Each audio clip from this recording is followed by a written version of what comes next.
Morning, guys. Welcome to Coffee Chat.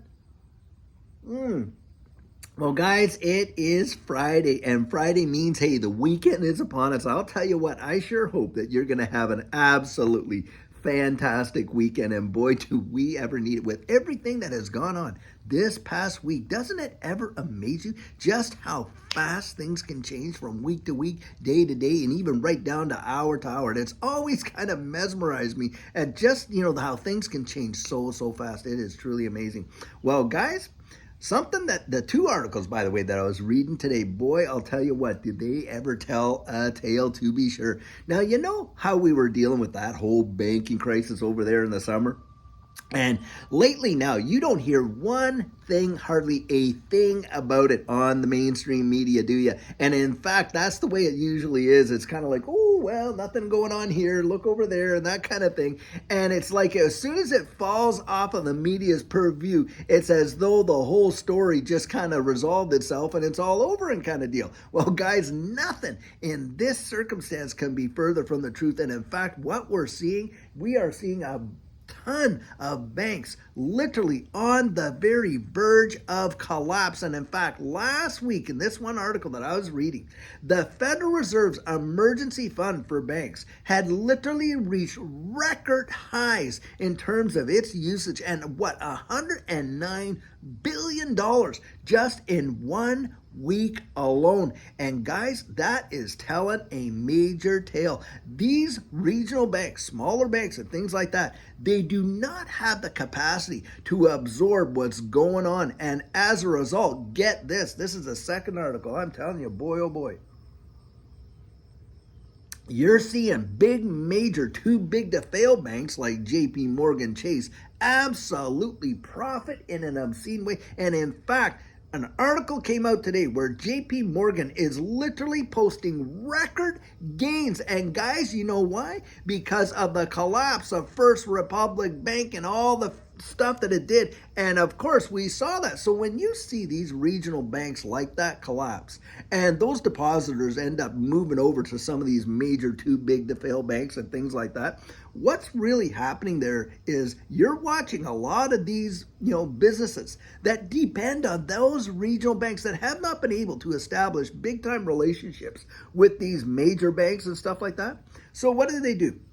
They went out there in their local community and they established these relationships in the local communities, these small and medium businesses. And at that point, hey, maybe they were with that bank for 5, 10, 12 years, things like that, utilizing their operating lines of credit and da-da-da-da-da. But then what happens? Well, hey, the banks, when they go down and they fail like that, well, these businesses may not even have the ability to transfer over to a lot of these, big time, too big to fail banks, making them even too bigger to fail. But needless to say, they get shut out. And then what happens? Well, the businesses literally start closing down, don't they? And when businesses start closing down, then what happens? Well, of course, the people employed there start losing their jobs. Now, when their savings are all depleted and this and that, then what happens? Well, of course, you start seeing defaults in their cars and their mortgage loans and their credit cards and things like that because they don't have the ability to pay for them, this and that. And right now, guys, think about this.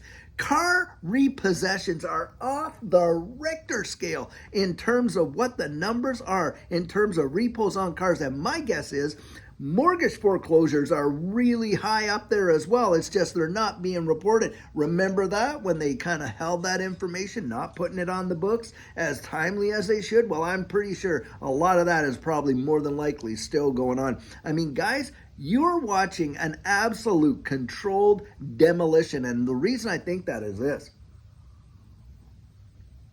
Here you've got the same entities, this Federal Reserve and all these central banks that were just putting money out like no tomorrow, printing it like no tomorrow, and knowing exactly what the consequences of that would be. These high, because of course they come back in, they say, oh, well, they destroyed the purchasing power of the dollar, number one. And let's be honest, guys, we know that the dollar, the true inflation numbers are literally going nuts. And then, of course, what did they do after they destroy the purchasing power of the dollar? Well, we got to combat inflation by raising interest rates. Well, when they raise interest rates A lot of small, medium, and regional banks, they can't absorb the cost that's involved in that. And yeah, they go about and they collapse. Well, who are the benefactors of those collapse? Well, it seems like it's a lot of these big banks that are already sitting on the Federal Reserve, like JP Morgan Chase and this and this and that. And at that point, guys, it's almost like it's they're literally herding people into these chutes where the only way you can go and get services is from a very small select number of these banks and institutions and things like that. And I think from that capacity, to me, it looks like an absolute orchestrated, controlled demolition of this economy. That's what I'm looking at. And guys, don't kid yourself. With all that's going on in the wide world, that they were taken by surprise, oh, nobody knew, on and on and on. That, in my mind, is utter hogwash. I think we're going to find out in the coming days and weeks that a lot more was known about what was going on than what they're reporting. That is for sure. And a lot of times things are allowed to happen because, hey, never let a good crisis go to waste. And that is exactly the environment that we find ourselves in, and how they have literally orchestrated this situation in our economy, in our global geopolitical realm, to bring about a result that they absolutely wanted. And why, guys? Because we are being transitioned into an absolutely new way in where the world works. It is on like Donkey Kong, and it's ramping up faster and faster and faster, and you can see it happening right before your very eyes. Now, this other article that I was reading, and this one is a big, big deal. Here you have, of course, the collapse of the dollar, and it's crashing in a powerful way. Well, where's all the big money going? Because, guys, money does not stay stagnant. It flows. Well, they're jumping into gold and oil and other commodities in a powerful, powerful way. And in this space, guys, whenever the DXY, the dollar, has crashed, we have literally watched this space go absolutely crazy. And people are literally getting in to these digital assets as a form of a safe haven. And it's my expectation we will probably see one of the biggest bull runs that we have ever seen in this digital asset space, because what's coming with this dollar collapse is going to make the last ones look like child's play in comparison. Guys, the petrodollar is dead. And in fact, we just have not had the funeral. That is exactly how I feel about it. You have got major players out there around the wide world that have literally said they are going to be dumping the dollar and have signed up to become part of the BRICS nations of countries. They're no longer going to be selling their oil in U.S. denominated funds, and that is the death of the petrodollar, and it is the petrodollar. Please go research this for yourself so that you know exactly what I'm talking about here, and you can make up your own mind, by the way, but go research it. The petrodollar has what's given the Western powers a lot of the influence that they have had in the wide world, and especially the United States with that world reserve currency status. Now that is off the table in a big way. And we're seeing already the reverberations of that around the wide world. And I'm telling you guys, what is coming next with the DXY, when it may go up a little bit, but when it finally rolls over, and it will, it is going to be on like Donkey Kong for safe haven assets. And you're talking gold, oil, and yes, this digital asset space, and it is going to be mind-numbing. And a lot of people, as I said in my video last night, are completely oblivious. They're not even paying attention because they're not hearing the stories on the news. At that point, well, it must not be happening because it's not being reported. And it's out of sight, out of mind. And that's how they do it all the time. Look, these crises haven't stopped just because they're not being reported. It's just people got bored of hearing it. Why? Because we've been trained to be entertained by global news. Isn't that pathetic? But it's the absolute truth. We have been trained to be entertained by our news programs about what's going on in the wide world. People literally watch it like they're watching some sort of a soap opera or a show on TV when it's absolutely real life.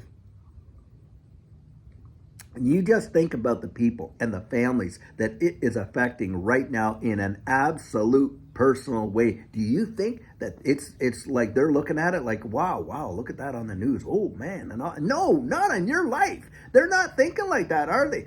We have been indoctrinated, literally. That is what we've seen from the Fifth Estate. And this is the deal, guys. These crises are still happening. This banking crisis is far from over. We're probably going to hear in the very near future of some other major regional banks absolutely collapsing. And what's going to happen? You guessed it. All these big players are just going to get fatter and fatter and fatter. And that's what's going on, because why? They are literally controlling the whole deal, and they're narrowing the places that you can actually go. They're herding us into these chutes so that we can only go. They can, and get these kind of services from just a few places. That's right, guys. That is exactly what's going on. You wait and see. That is my estimation of what's happening. And I'll tell you what, when it absolutely rolls over, and that's why being in this space as early as we are is probably one of the greatest blessings that you have ever been blessed with, because what is coming next is going to blow people's minds. Most people truly are going to miss it. That is at least my belief. That's my estimation. And you watch it. And by the way, guys, I want to share this.